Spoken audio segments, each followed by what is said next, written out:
اس جد و جہد میں اگر کوئی ہمارا ساتھ دے گا تو وہ احسان نہیں کرے گا، یہ ان کا فرض ہے۔ ایسی باتیں پی ٹی آئی اگر کرے گی، اور جے یو آئی نے اس بات پر اعتراض بھی اٹھایا ہے کہ آپ کس طرح کے بیانات دے رہے ہیں، تو ایسے میں کل مولانا واپس آ رہے ہیں ڈاکٹر صاحب، تو کس حد تک آپ کو بات چیت آگے بڑھتی دکھائی دے رہی ہے؟ دیکھیے، پاکستان کی سیاست میں اس وقت ایک جمود ہے، ایک فریزنگ ہے، کچھ پوائنٹس پہ آ کے رکی ہوئی ہے۔ وہ ظاہر ہے کہ جو پولیٹیشین ہیں وہ کچھ نہ کچھ بیان دے کے اس میں جان پیدا کرنے کی کوشش کرتے ہیں، تو سیاست میں نہ جان اپوزیشن کی طرف سے پڑ رہی ہے، نہ گورنمنٹ کی طرف سے پڑ رہی ہے۔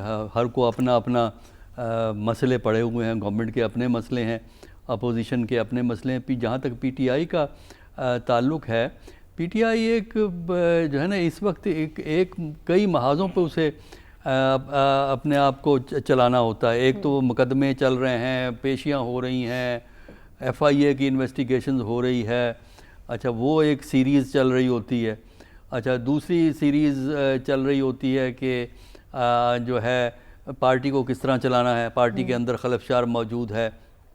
تیسری سیریز یہ ہے کہ کس طریقے سے پارٹی کے معاملات کو آگے بڑھایا جائے کہ کامن ایجنڈا بن سکے، اور اس کامن ایجنڈے کی بنیاد پہ کوئی ہم تحریک جو ہے وہ چلا سکیں۔ ظاہر ہے کامن ایجنڈا تو وہ نہیں ہوگا نا جو ایک پارٹی کہتی ہے، کامن ایجنڈا تو وہی ہوگا نا جس پہ سب کا کنسنسس ہے۔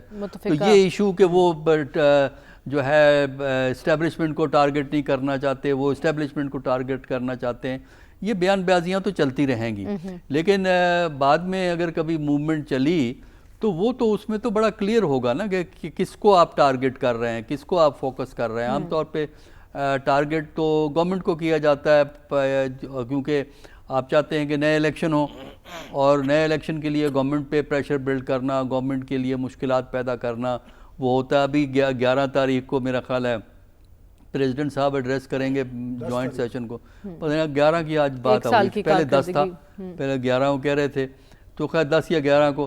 لیکن پرابلم ہماری یہ ہو گئی ہے کہ 1988 سے ہمارے یہاں پیٹرن ہو گیا ہے کہ جو حزب مخالف، جو بھی حزب مخالف ہوتا ہے پریزیڈنٹ کی تقریر میں ادھم مچاتا ہے۔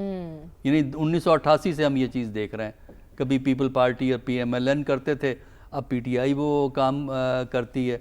تو اس لیے ہماری سمجھ سے یہ بالا تر ہے کہ اس قسم کی جو سیاست ہے اور اس قسم کے ریاستی امور کو چلانے کا طریقہ ہے کہ کیبنٹ بنا دو، ممبران کو بڑھا دو، اس سے کب تک ہم اس طرح نظام کو چلاتے رہیں گے؟ میں تو سمجھنے سے قاصر ہوں، لاجک جو ہے وہ یہ نہیں کہہ رہی کہ اس طرح نظام چل سکتا ہے، لیکن چل رہا ہے، چل رہا ہے۔ وہ کب تک چلے گا؟ کس کو کریڈٹ دیں اس کا، وہ ہمیں پتہ ہے کس کو کریڈٹ دیں، لیکن کب تک چلے گا ہمیں نہیں معلوم کب تک چلے گا۔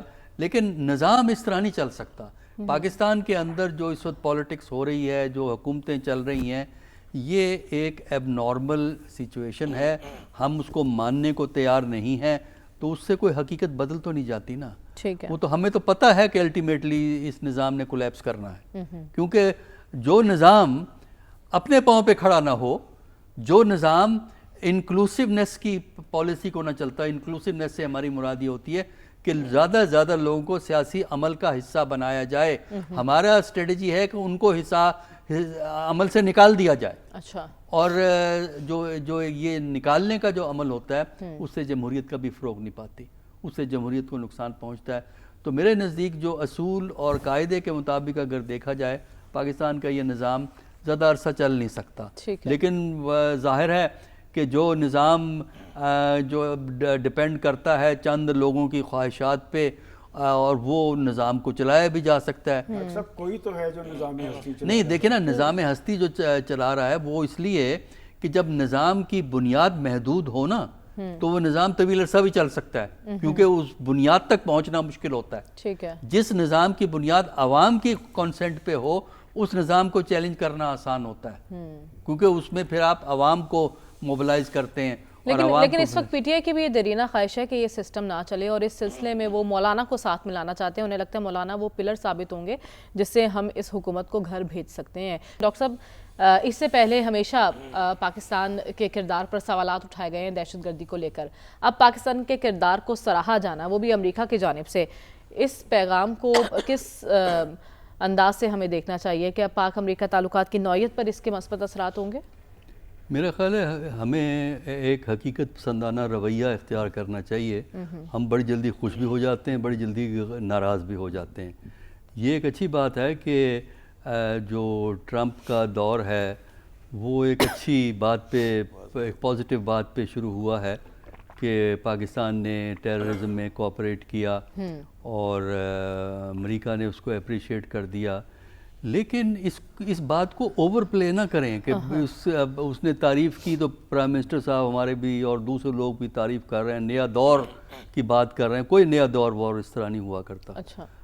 جو ہے اس کو اوور پلے کرنے کی ضرورت نہیں ہے, کیونکہ جو پاکستان اور امریکہ کے تعلقات ہیں ان میں بہت سے مسائل ہیں. کچھ چیزوں میں کوآپریشن ہے اور کچھ میں ڈفرینسز موجود ہیں آپ کے, جن کا میں ابھی تذکرہ کر دوں اگر ٹائم ہوا. جی. لیکن بات یہ ہے کہ یہ ریلیشن شپ ایشو اورینٹڈ ہے. پاکستان امریکہ کے تعلقات فرینڈلی ضرور ہیں, لیکن پاکستان امریکہ کا اسٹریٹجک پارٹنر نہیں ہے. اور اسٹریٹجک پارٹنر جو امریکہ کے ایشیا کے اندر مفادات ہیں, ایشیا پیسیفک میں مفادات ہیں, ساؤتھ ایشیا میں مفادات ہیں, اس کے حوالے سے پاکستان اسٹریٹجک پارٹنر نہیں ہے, ایک فرینڈلی کنٹری ہے. تو یہ ڈفرنس فرینڈلی کنٹری اور strategic partner, India strategic partner ہے, پاکستان اسٹریٹجک پارٹنر نہیں ہے امریکہ کا, فرینڈلی کنٹری ہے. کیا ٹرمپ کے آنے کے بعد بھی پالیسی نہیں بدلے گی؟ کس کی پالیسی ٹرمپ کے آنے کے بعد بدل سکتی ہے؟ دیکھیے پالیسی جو ہے نا, پاکستان اور امریکہ کے تعلقات ایشو اورینٹڈ ہیں. کسی ایشو میں آپ کے تعلقات اچھے ہیں, کسی میں خراب ہیں. چائنا سے جو آپ کا ریلیشن شپ ہے امریکہ اس کے حق میں نہیں ہے. سی پیک کے امریکہ اس کے حق میں نہیں ہے. گوادر پورٹ کے امریکہ حق میں نہیں ہے. دیکھیے جو ریلیشن شپ ہے نا, ایک ہے ایریا ٹیررزم کا, جہاں پاکستان کی اہمیت ہے. اس حد تک اہمیت ہے کہ افغانستان سے جو اوریجنیٹ کرتا ہے ٹیررزم, پاکستان اس کو کنٹرول کرنے میں مدد کرے. یہ ہے پاکستان کا رول امریکہ کے نزدیک.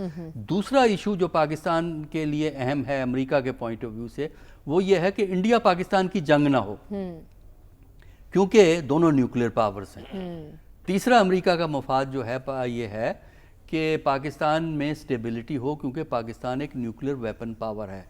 لہذا انٹرنل انسٹیبلٹی, انٹرنل کیوس جو ہے وہ بہت سے بین الاقوامی خطرات کو جنم دیتا ہے. تو امریکہ اس حد تک آپ کو سپورٹ کرنے کو تیار ہے, لیکن اس کے بعد ڈفرینسز آپ کے شروع ہو جاتے ہیں. لہذا ضرورت اس بات کی ہے کہ ہم اس کو ریئلسٹکلی اس کو دیکھیں اور یہ دیکھیں کہ ہمارے ڈفرینسز کیا ہیں, کوآپریشن کن ایریاز میں کوآپریشن ہوتی ہے. مثلاً امریکہ سب سے بڑا ٹریڈنگ پارٹنر ہے پاکستان کا, سب سے زیادہ انڈیویجول ٹریڈ جو ہے وہ امریکہ کے ساتھ پاکستان کی ہے. تو وہ ٹریڈ جو ہے وہ چل سکتی ہے. لیکن امریکہ کے جو اوور آل گلوبل مفادات ہیں وہ ڈٹرمن کرتے ہیں کہ پاکستان سے ریلیشن شپ کیا ہوگا. اور یہاں پاکستان امریکہ کی ترجیحات میں بہت نیچے ہے, بہت نیچے ہے اور نیچے رہے گا. اس لیے آپ کہہ رہے ہیں کہ زیادہ توقعات وابستہ کرنے کی ضرورت نہیں ہے اس اپریشیشن کو لے کر.